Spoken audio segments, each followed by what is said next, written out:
Тамыр– это мое счастливое детство. Частенько мама брала меня с собой на работу.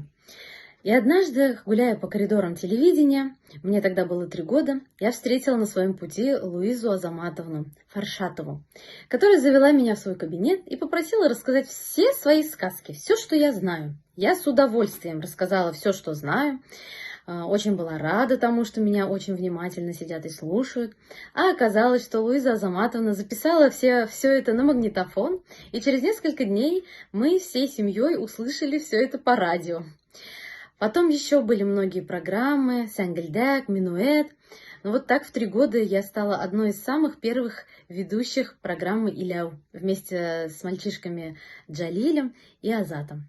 Хочу поздравить телеканал Тамыр с 30-летним прекрасным юбилеем и от души пожелать новых высот, новых проектов, ярких, талантливых детей. Ведь телеканал и развлекает, и воспитывает, и открывает и зажигает новые звезды. Хочется пожелать только успехов. Поздравляю!